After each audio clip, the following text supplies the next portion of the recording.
All right, this spring, more than 1 million high school seniors will receive news about their college applications, which can be exciting, but it can also be stressful. Definitely. That's why we invited Robert Franek, the editor-in-chief of the Princeton Review and author of the best 390 colleges, to talk us through the process. Yeah, so good to see you both. Good to see you both. Thanks for the invitation. Yeah. Rob, I mean, it feels like college is harder and harder to get into. Well, depending on the school, your two alma maters, absolutely. And when we start to think about, admission overall, particularly for incredibly competitive schools, the Ivies, over the last few years, because so many schools have become test optional, the same amount of freshmen are in their class, but they're getting huge numbers of students in their applicant pool. So, yes, for many schools it has. What I tell all my students at Princeton Review, there's 3,000 schools out there, so let's make sure that you think broadly about where you're going to apply. Yeah. How much of that is the common application click, where it's just easier to submit an application? So you hear about some of these schools getting 75, 80,000 applications for a single class. You're right. Common App is a good one to bring up. I mean, it's been around since 1994, but when we think about just the ease of it applying online, it just adds to that number of applicants. But then remove the barrier of the SAT or ACT for test optional schools,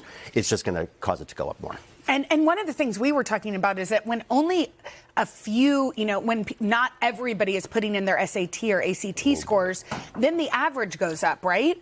That is the trillion-dollar question. When you start to think about the mean that schools are reporting out for SAT and ACT. But if only students with superlative scores are submitting their scores, then it continues to go up to the ceiling. And, I felt like I've worked with my goddaughter, who I loved, or just been, an ear for her as she's gone through the process this year.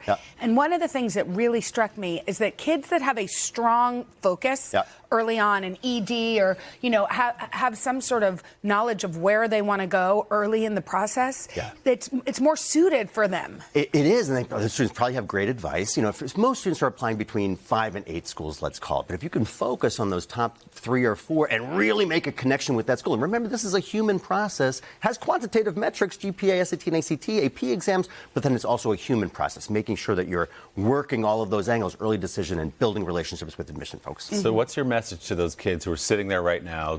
Maybe they got deferred at their dream school, or they got in a place they weren't so sure they wanted to go, and they're considering, how do you sift through all that? It's, good to remind ourselves that this is a best fit process. You've been in this process for a long time. The 5 or 8 schools that you apply to, you should be delighted to go to any of them. Wait until you hear back from all of them. Wait till your financial aid packages come back, because that's a huge stressor for students and parents. Number one concern is assuming too much debt to pay for college. So we know that there's just a specter for many students and families. That's a really good point. I mean, we know how expensive colleges have gotten, way more than when we were there. Wild.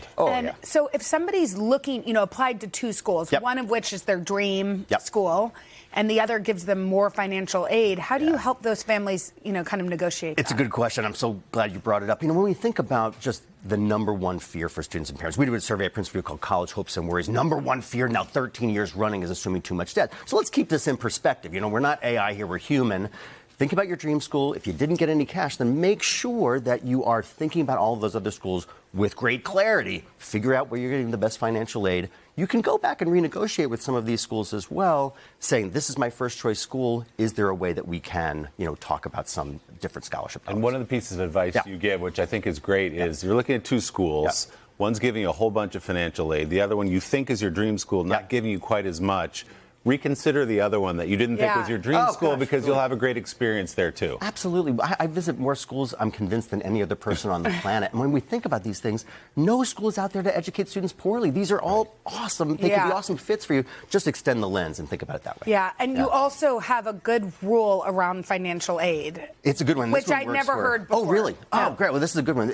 Never take up more debt than you could assume that you would earn in your first job after school. So if you're going to be an elementary school teacher and you're going to make $45,000 a year nationally, then you can't take out more than $45,000 in debt. Now, that's easy to do for some schools, but some schools, even like Vanderbilt, it's going to be $100,000 next year. They just announced it. This is a lot of money for students and parents. Now, some schools have great financial wherewithal. So anyway, these are parts of the process.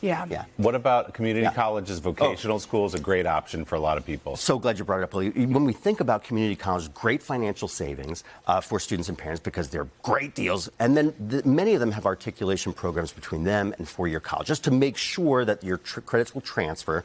Good stuff. Vocational schools, same way. Up in enrollment, just like traditional four-year colleges are this year as well. So good news on both sides of the fence. I mean, as we see inflation across the board, do we ever think there's going to be a cap in these colleges where it's like, wait, this is too expensive? Oh, gosh, No? Jenna, I want to say yes, but there are many schools that University of Chicago 2 years ago said that they were going to be at the $100,000 mark. Vanderbilt just this past year, $100,000 mark. So when we think about it, some schools are topping that list. But there are many schools that charge more reasonable prices. Some schools that have state schools. Absolutely. Yeah. And there's deep pockets financially, no matter the school, state or private. Okay. Yeah. All right. Thank you so much, Rob. Of course, and the of course. Make us feel better about this. I know. Good to see you both. It's a stressful process. The Princeton Review's College and Hope's Worry Survey is out now, along with their annual Best Colleges book. I wonder how our schools did. Probably close. Well, Thanks, Rob. Great to see you, Rob. Thanks so much.